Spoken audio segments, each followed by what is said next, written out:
Caríssimos amigos e amigas do canal Estudos da Doutrina Espírita, voltamos com mais um vídeo dando continuidade ao nosso curso online do Livro dos Espíritos.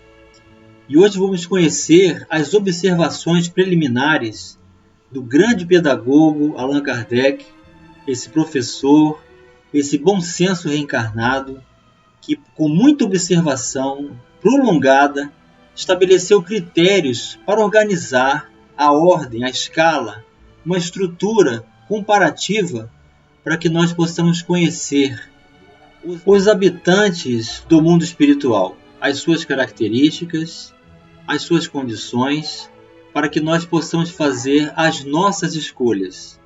Com quem vamos comungar? Eis aí a nossa responsabilidade, e essa ferramenta vai nos proporcionar essa habilidade de nos estruturarmos, de nos educarmos e nos reconhecermos os responsáveis com quem desejamos nos conectar. Acompanhe comigo. Escala espírita. Questão 100. Observações preliminares. A classificação dos espíritos se baseia no grau de adiantamento deles, nas qualidades que já adquiriram e nas imperfeições de que ainda terão de despojar-se. Esta classificação, aliás, nada tem de absoluta. Apenas no seu conjunto, cada categoria apresenta caráter definido. De um grau a outro, a transição é insensível, e nos limites extremos, os matizes se apagam, como nos reinos da natureza, como nas cores do arco-íris, ou também como nos diferentes períodos da vida do homem. Podem, pois, formar-se maior ou menor número de classes, conforme o ponto de vista de onde se considere a questão.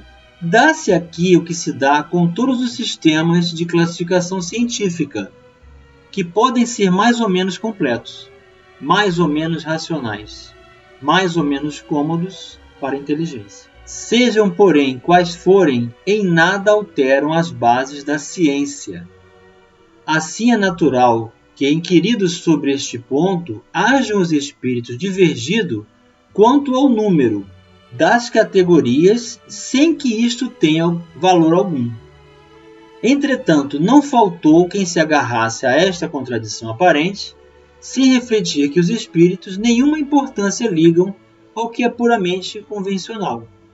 Para eles, o pensamento é tudo.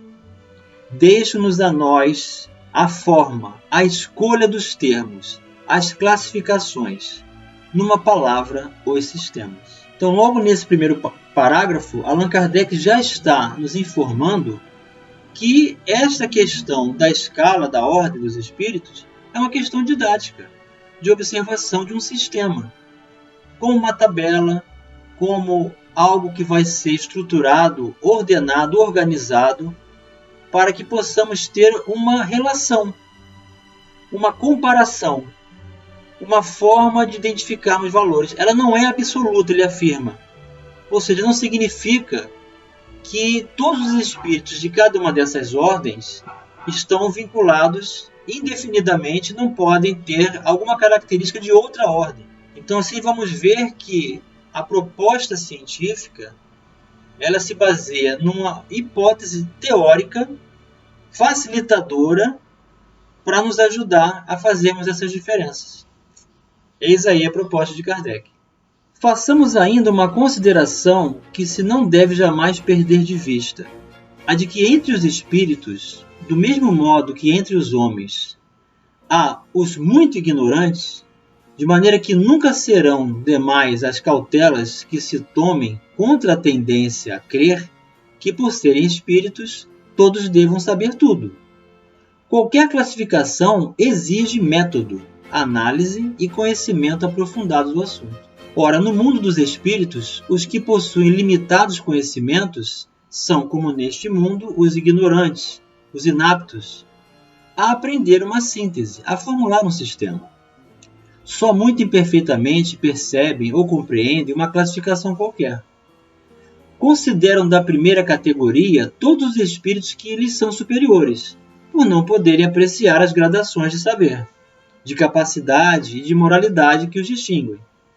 como sucede entre nós, ao homem rude com relação aos civilizados. Mesmo os que sejam capazes de tal apreciação podem mostrar-se divergentes quanto às particularidades, conformemente aos pontos de vista em que se achem, sobretudo se trata de uma divisão, que nenhum cunho absoluto apresente.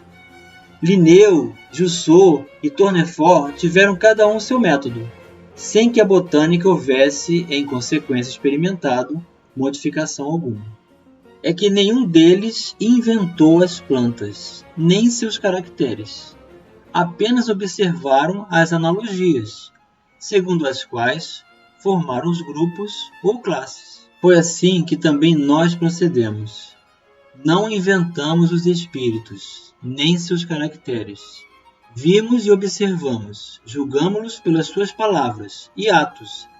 Depois os classificamos pelas semelhanças, baseando-nos em dados que eles próprios nos forneceram. Então Allan Kardec procedeu da mesma forma que um cientista aborda o fato, o que já existe, e por comparação, por analogias, por comunhão de caracteres, organiza-os, divide-os, separa-os, coloca-os em ordens, pela informação dos próprios habitantes do mundo espiritual. Pela observação prolongada de Allan Kardec, ele estabeleceu esta ordem. Então fica mais fácil para nós sabermos o que existe após esta vida transitória corpórea. Fica fácil para a gente saber quais são as características das pessoas que estão abaixo da nossa condição moral e também acima. E os que estão abaixo, por ignorância, não vão fazer essas comparações, divisões, que para eles pertencem a um conjunto único. Mas na medida em que progridem, sabem fazer essas divisões e estabelecer esses critérios. Os espíritos em geral admitem 3 categorias principais, ou 3 grandes divisões. Na última, a que fica na parte inferior da escala, estão os espíritos imperfeitos, caracterizados pela predominância da matéria sobre o espírito e pela propensão para o mal. Não quer dizer que todos têm o mesmo nível de intensidade dessa característica, porque essas nuances variam ao infinito. Os da segunda se caracterizam pela predominância do espírito sobre a matéria e pelo desejo do bem, são os bons espíritos.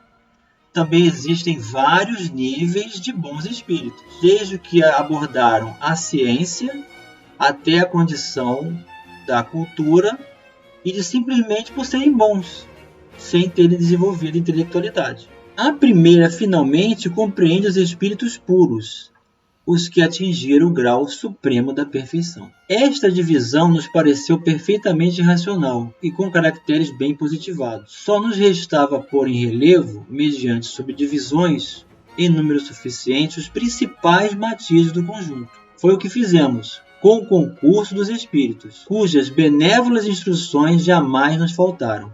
Então é muito importante nós salientarmos isso. Enquanto Allan Kardec realizava o seu trabalho, ele recebia assistência da falange do Espírito de Verdade, apontando para ele o que era melhor, sugerindo valores, demonstrando o que ele realizou de equívoco, reconsiderando. Então é uma proposta conjunta para chegar nesse objetivo. Com o auxílio desse quadro, quadro, tabela, escala, é tudo uma comparação facilitadora para a gente.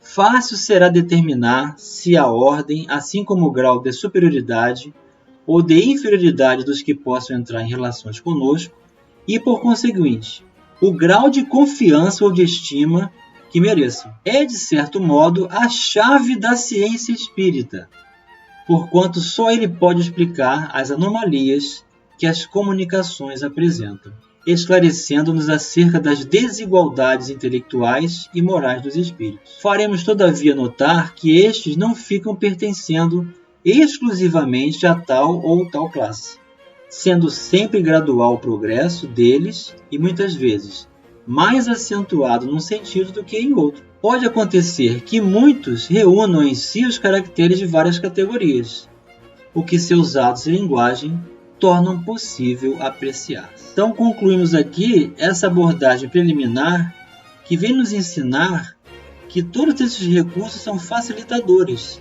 a chave da ciência espírita.